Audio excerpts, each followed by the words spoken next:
Hey everybody, it's Christina of CraftyPaws. I know I took a little bit of a break. I kind of needed to recharge. My father's doing fantastic, as is the rest of my family. My husband and I ended up taking a vacation with his parents, and it was really good just to kind of take a break from everything going on. Life has been a little bit crazy, as many of you guys know, and I'm back in my craft room, really excited to share with you guys a little bit of the crafting or Copic coloring in particular that I did for this card. I started out with this adorable stamp set from My Favorite Things. It's called Friends at First Sip, and the characters on this stamp set were so perfect for me, my sister, and our dogs that I knew I had to absolutely get the stamp set. Now, the girl with the long hair is not quite me because I have straight hair, but the other girl here looks just like my sister.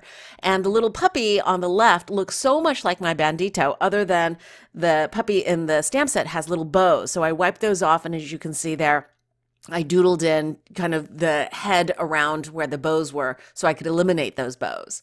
And now I'm going to share with you guys just some Copic coloring of the two girls' hair as well as the fur on the puppies.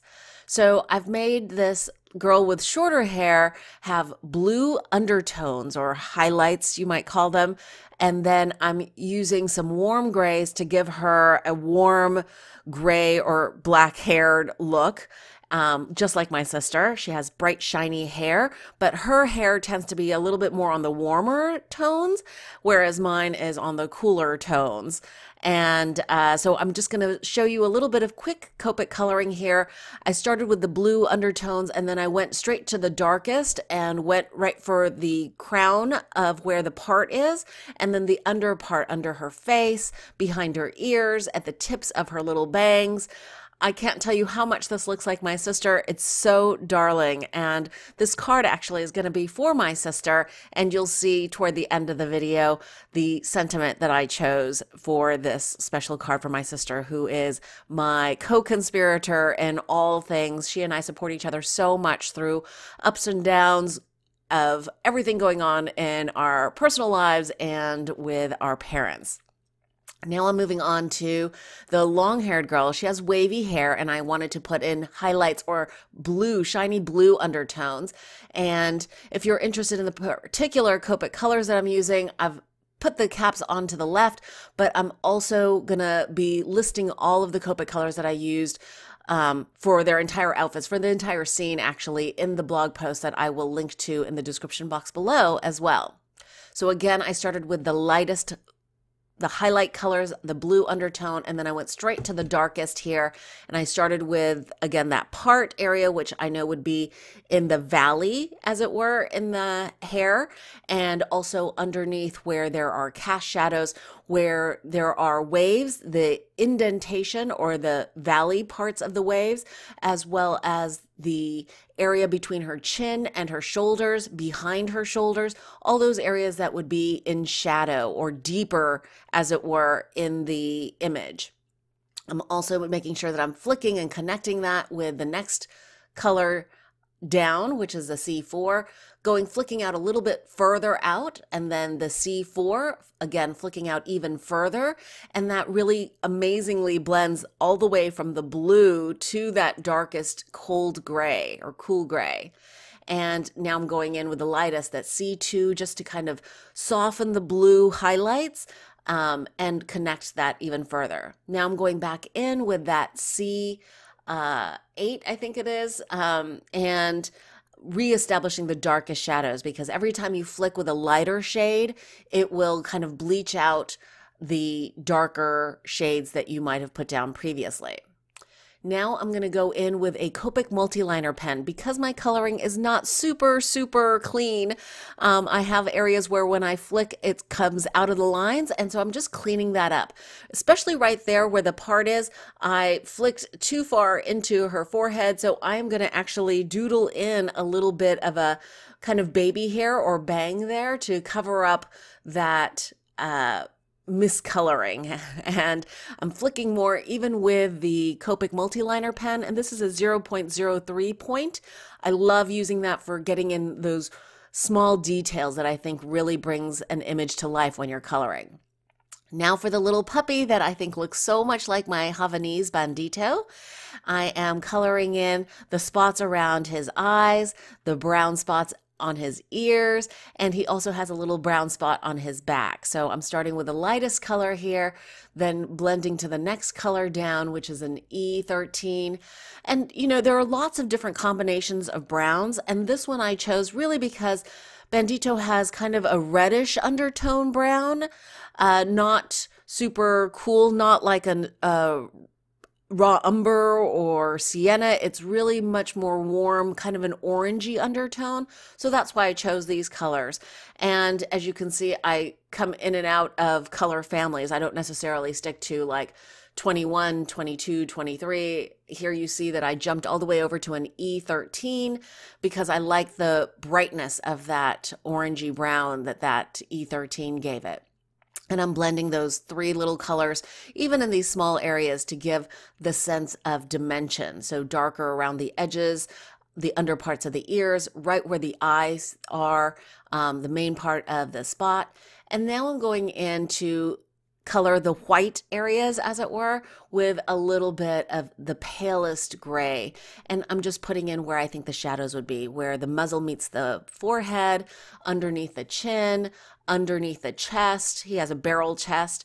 And then I'm using that Copic multiliner pen again to color in that nose. I thought a Copic regular marker would be not detailed enough. As you can see here, I've been able to leave in that highlight white area. Now for the poodle. My sister has a miniature poodle, and I thought I would just color this one up really quickly and share with you guys how I approach curly hair sometimes. So first I'm laying in the base color of that E50, and then I'm going in, just like I did for the wavy-haired girl, I'm going in and trying to get the shadowed areas in with that E33 where the waves dip. So the valleys of those wavy ears. I wanted a really fluffy look, and I thought that would get the idea of the three-dimensionality of this little puppy in his ears, those valleys being colored in that way. And you might think it looks a little harsh and crazy, but as you blend in with the E53, it really blends in much more. And then I go back in and lay in the shadows. So I took care of the ears first, and then I decided for his chest and around his muzzle, I would lay in where I think the shadows would be, right around the temples, again, where the muzzle meets the forehead, around the eyes, and around the chest furry area. I wanted to give the sense of like really fluffy, curly hair. So I'm doing kind of little curly cues a little bit. Underneath the chest, at the base of the hind legs, at the base of the front paws, and where there's a cast shadow from that chest fur area above the legs and the chest. And now I'm going to continue on doing those little curly cue marks with this dark brown, or mid-tone brown actually, but this is the darkest in the trio. And I'm going to put those little curly cues in all around the chest here, you can see. And then I blend out with an E53. And that E53 really connects quite well with the E50, even from as far away as the E33. And I like that better than just continuing on with the normal trio of E50, 53, 55. I thought that the E33 brought in a little bit more, again, of that warm color because my sister's miniature poodle is an apricot color. He's a little bit darker than my biscuit used to be, but not quite as dark as Bandito's brown patches. And again, I'm just doing these little curly cues to get the sense of the curly fur of a poodle. And I'm going back in here at this point with that darkest E33 to reestablish those curls. And then I'm going to go back in and blend those out with that E53 again. And I think blending that out also softens the look of the curliness of the fur and doesn't make it look quite so stark, like it's been drawn in curls. The blending really helps soften the furry look so that it looks more fluffy. And I'm going back in one last time just to a couple of areas that seem to have gotten bleached out a little bit, the color there. So I'm reestablishing the shadowed areas again, the bases of the feet. And then I realized I forgot to color around the muzzle, and I didn't want it as dark as the rest of the puppy, but I did want to add a little color, so I added in a little bit of that E53 and 50. Again, with the Copic multiliner, I'm coloring in the little nose with that detailed fine tip pen and the eyes so that the white highlight is left there. And now I thought I would share with you guys just a little bit of doodling. So I decided to give my sister's character here a quilted Chanel look for her tote bag that she's carrying. I'm doodling this in first with a pencil just because I wanted to make sure I didn't mess this up at this point using a Copic multiliner pen. Had I done this first, I probably would have just gone straight in with a Copic multiliner, but at this point, I didn't want to mess up the image, so I did it first with pencil, and then I went back in with the Copic multiliner pen, tracing out what I've doodled in. So here's the famous CC mark, and the crossed over C's there, and then I'm going back in behind to draw in the signature quilting of Chanel. I don't believe there's actually a Chanel bag that has this kind of strap and this kind of quilting and this kind of giant CC, but for purposes of doing this cartoony kind of image of my sister and me, I thought that was good enough. So I'm going to go in really quick and just color this up in the standard kind of black quilted color. So I'm using a cool gray. I think that's a C4. Sorry that the cap was off the screen there. And then I'm going back in and emphasizing the actual quilting with that darker C8. And I think that that emphasizes that quilting really nicely. So in fact, I probably didn't need to use the Copic multiliner, but I was not confident enough to go through and do that directly with the Copic pen, the C8. And I went back in and added some shading, and then here I'm coloring up a little bit of the coloring that I did outside the lines. Off camera, I also doodled in the chevron of the little purse that my character is holding, and then I decided I was going to give her a blue Chanel bag. And Chanel does a lot of the chevron quilting, so I thought it would be nice to have something a little bit different for the two girl characters. And I'm going through and coloring this in with some blues. It's my favorite color, so I thought she could have a coordinating Chanel bag to match with her outfit, which I colored the rest of the image all off camera, as you can see there. And now I'm going to stamp in using a Concord and Ninth sophisticated script stamp set. I'm stamping out one at a time, sisters.